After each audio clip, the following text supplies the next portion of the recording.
You guys, man. Songeni hivyo. Spread. Tafadhalini. You're supposed to lead by example. Mambo. Hamjambo. So we have a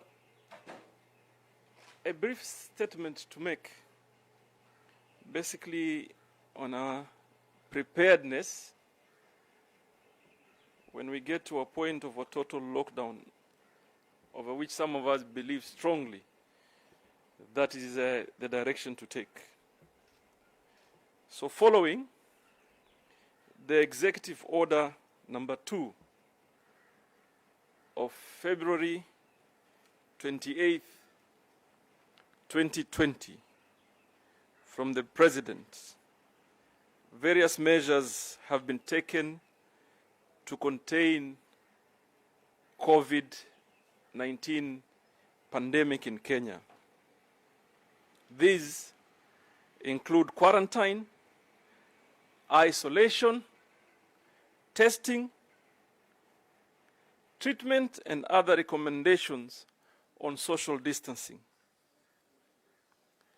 However, due to the risk with this global pandemic, it seems enhanced measures may have to be taken by the national government in the coming days.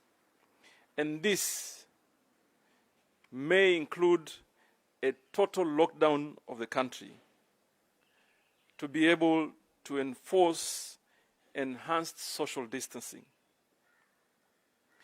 Because most of our population in Mombasa lives on a daily wage, our people will need support for daily sustenance during this very trying period. This part of our population will be very vulnerable.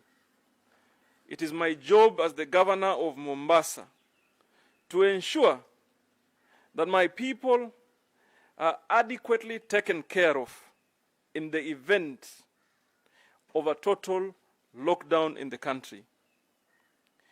I therefore would like to announce the emergency household relief and nutrition support projects as part of the Mombasa Economic Stimulus Program. This is our ambitious 700 million effort led by my office in the county government of Mombasa to provide nutrition support for 227,444 vulnerable households in Mombasa County during this period. To this effort, Mombasa is putting preliminary Kenya shillings 200 million in emergency spending to support this program. We wish to make an appeal to the national government, our bilateral and multilateral partners, state corporations that are based or hosted here in Mombasa, and those from outside here, and to our private sector to assist us in achieving this goal. We, or shall I say, this support can be in cash or in kind. To this effect, we will be issuing a directive and notice on the logistics of both. We are in collaboration with the County Commissioner's Office, County Police, County Government to set up distribution centers in all the 6 sub-counties. We intend to deliver this package to households in their designated areas in the event of a lockdown, which in my opinion is imminent. For in-kind donations of food, we have set up a central location center at Tomboya Primary School in Vita constituency, Mombasa, that is effective immediately. And we are also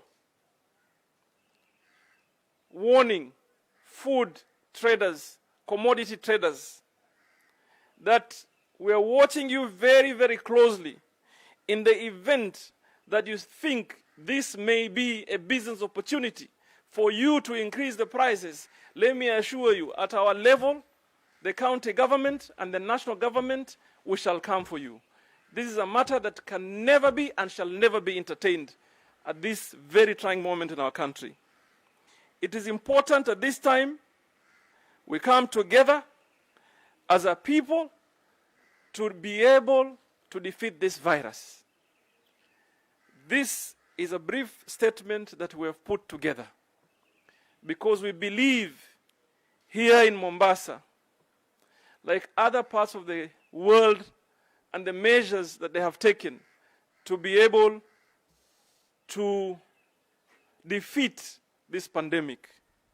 So also we have decided that this initiative shall be led by a committee that me and the county commissioner shall be sitting in, but driven by private sector.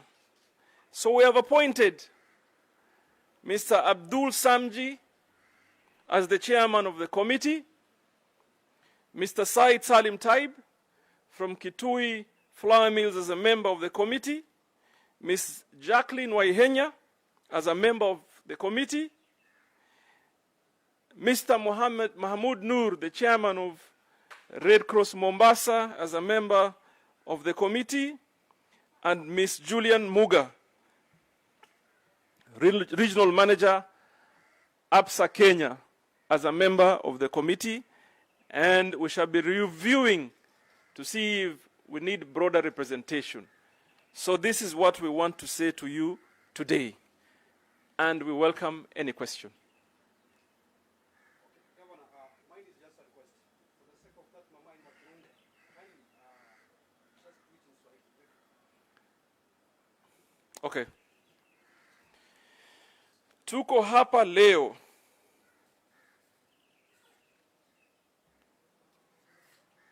kufuatia amri ya rais amri ya pili ya rais ya tarehe 28 mwezi wa pili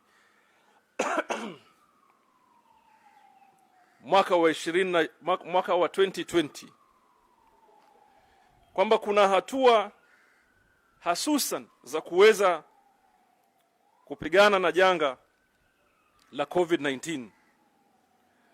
So kumewekwa recommendations ama njia muafaka za kuweza kupigana na hili janga. Moja ambaye ilikuwako ni kujifungia ama kukarantini, self quarantine, isolation, kupima, matibabu na social distancing. Lakini kwa sababu ya uzito wa janga hili na ni janga la dunia, lazima tuweke mikakati mubadala ama zaidi tuweze kufanikiwa katika kupigana na janga hili. Kando na yale yaliyowekwa na national government, na haya yatakuwa kufungia kikamilifu na kuweka social distancing. Na kwa sababu ya watu wa Mombasa ama population kubwa ya Mombasa ni watu ambaye wanaishi katika ajira ya kila siku, tumeona haja ya kwamba tuweke mipango ya kuwawezesha wao kupata riziki katika maisha yao wakati kutakuwa na kufungiwa kikamilifu or a total lockdown, which I believe strongly is imminent and should happen. So tumetangaza hapa kwamba serikali ya kaunti ya Mombasa itaitisha na imeitisha assembly. The speaker is here. There is technology. We want them to quickly engage ili tuweze kusupport program ambayo tunaita Emergency Household Relief and Nutrition Support Projects. Tumeweka takriban shilingi milioni 200 kama county, na tumeweka kamati ya private sector ambaye itaendesha hii program. Mimi na county commissioner tutakaa hapo ndani kama members, ili siku tukifunga tuwe na mipango kabambe ya kuweza kupelekea wale watu maskini ambayo tumesha map kama Mombasa, kama nyumba 227,404 katika county ya Mombasa.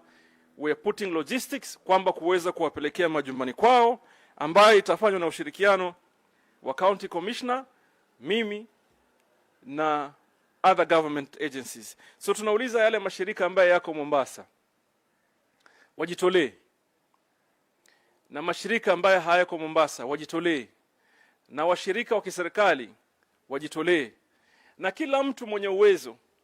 Tumetangaza kwamba Tomboya Primary School hapa Vita constituency shall be our collection point. So yoyote ukiwa na unga mfuko mmoja, mafuta mifuko 20, or whatever you can, kuanzia sasa tunaanza kukusanya chakula kuweza kujitayarisha wakati ambaye kutakuwa na total lockdown. Na mimi naamini si muda mrefu lazima tuchukue route ya total lockdown. I have seen Mr. Abdul Samji driving in. We would like to introduce him to you, but in the meanwhile tutamuliza county commissioner aseme machache. We'll take some brief questions and then tumalize hii press brief.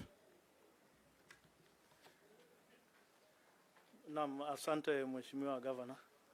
Ni kweli vile amesema, tuko na mipango kama hiyo ya kusaidia wakazi wa Mombasa kama mambo yatafikia mambo ya lockdown.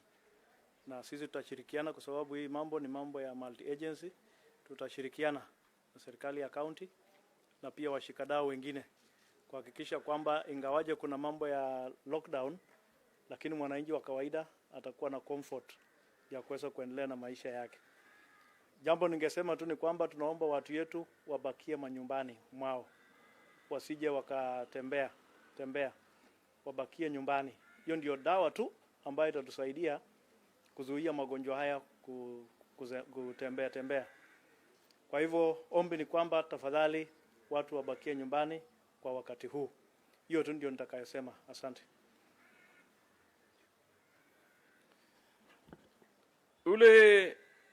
The gentleman that you see in the light blue shirt, ndio Abdul Samji. Maybe we'll give him a minute to make some remarks. But what we expect of him is that he will lead a committee from private sector that me and the county commissioner shall be members, for one reason, and only one reason, for purposes of accountability and transparency. Because we don't want to be in a situation where some people could imagine they'll be able to take advantage at this time. Kuona kamba kuna nafasi ya kutengeneza fedha, hatukubali hayo. So ndio maana tunataka private sector, and we've chosen eminent personalities within the county of Mombasa to be able to lead us. Mr. Samji, maybe a few remarks.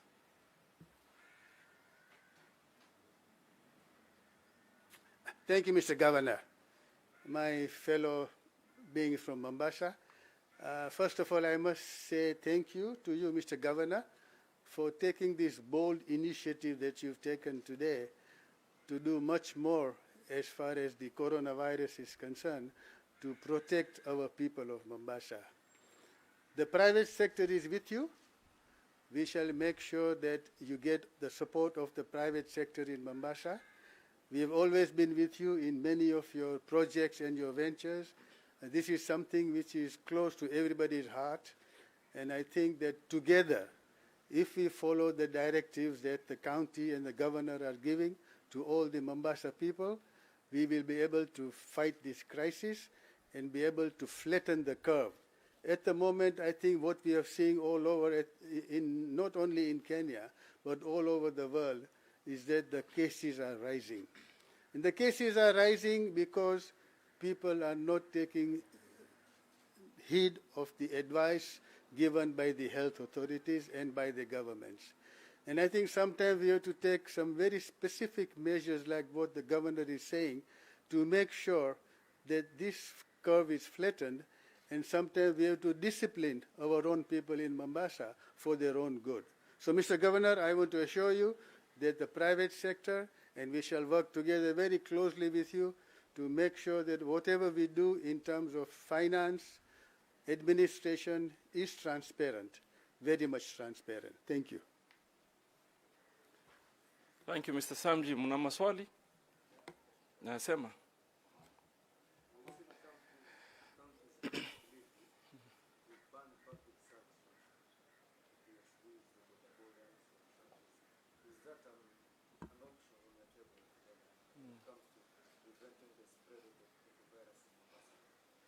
If you truly want my take, I believe in a total lockdown. I believe by now the country should have taken a decision that everybody, literally everybody, stays at home. Even though I understand that we are dealing with some very vulnerable families that earn from hand to mouth on a daily basis. So there has to be contingency planning around how we'll provide support. But I am in a total agreement that everybody must stay home. I have asked the county commissioner, because we chair the emergency response committee, that we're now downloading an app to have a virtual meeting with the committee. We shall meet soon, we shall agree soon, and we shall announce further measures here in Mombasa that must be taken. For example, I have observed people driving, even in private vehicles, more than 4, 5, 6 people sitting in one vehicle. How now can you tell me you are fighting the virus and you're observing social distancing at home, and yet when you're driving, you sit so many of you in one place? The national government has, and through the Ministry of Health, provided guidelines. That is our job as a county, both county commissioner and myself, to see that they're implemented. We have our own enforcement agency, which is the inspectorate. They are on our roads doing traffic marshalling, traffic marshal's jobs. We have also told them, if a matatu, if a tuk-tuk does not abide to the rules that are stipulated today, we shall not only push them out of the road, action shall be taken against that person, the driver, and we shall be going to the owners of the vehicles, because at some point, everybody must be able to take responsibility. So I am with Kilifi. And nobody needs to explain why. Because I am with Kilifi. Kilifi is reporting high numbers of cases. And we all know why. We don't want to believe on what happened. We want to see what measures can be put in place to prevent others from becoming positive on coronavirus. So that's something that I want to say. Kilifi is on the right direction. We are headed on the that direction as well. We are only awaiting that the committee meets so that it doesn't become a unilateral decision made by the governor.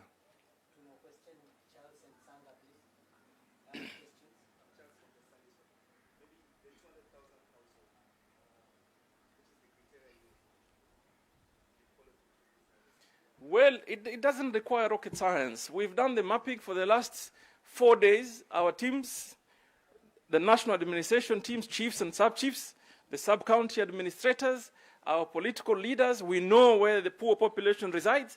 We know where our informal settlement is. We've looked at the national statistics from the Kenya Bureau of Statistics. We have collected the data. We, here in the Office of the Governor, for a while now, every time we pass bursary forms, for example, we keep data of who you are and where you come from. So we've been able, in these 4 days, to put together numbers that we think will be in dire need of support during the lockdown. So it was not hard. The speaker is here. We're saying, and I'm sure they have the interests of the people at heart, they need to sit immediately for an hour, pass the supplementary budget, avail resources. We sit with the private sector, they need to lead this. They need to lead this.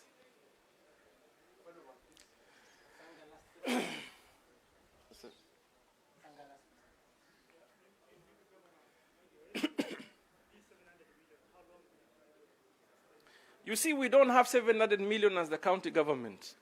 We don't have it now. But we have already planned on how we can move a supplementary budget and get 200 million to start with.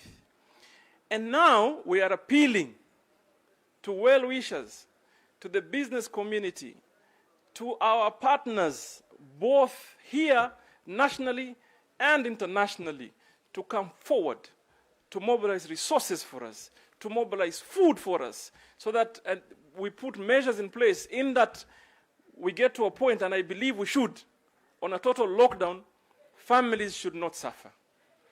Even kando ya hiyo, we have also put aside some economic stimulus plan outside this feeding program, so that immediately we overcome this challenge, we want to see our people back on track. So we would definitely need a lot of partners to be able to come on board.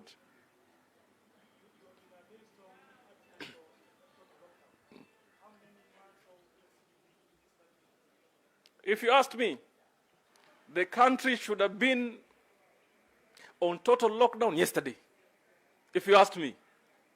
But obviously, it's a process that requires serious consultations. But if you asked me, I would tell you yesterday, because we don't really need to reinvent the wheel. I keep saying this. We are not, Kenya is not an island that is dealing with this issue in isolation. The only thing, in my opinion, that needs to be done is to be able to see private practices elsewhere. What has happened in other cities of the world? For example, you know very well that Italy has one of the best health systems. Italy has one of the best health systems. New York is crying today. They need 20,000 ventilators. As we speak, Italy has 3,000 ventilators. Now, do we want to be in a situation where we have to make a choice of who dies and who lives? You know? So for me, if you asked me, I would have said yesterday, but the government is broad. It requires also, and I'm sure at the national level, they're cognizant of the fact that they may need to put contingency planning for be able to ensure people don't starve when they're at home. So that's where we are. So ukiniuliza mimi nakwambia jana tufunge. Jana.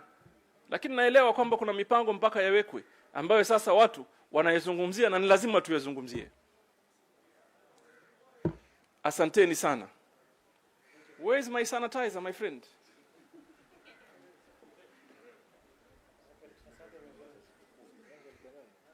Sitaki ya mtu na yangu mimi. Abana, give to someone with a glove. Nakushuku pia labda.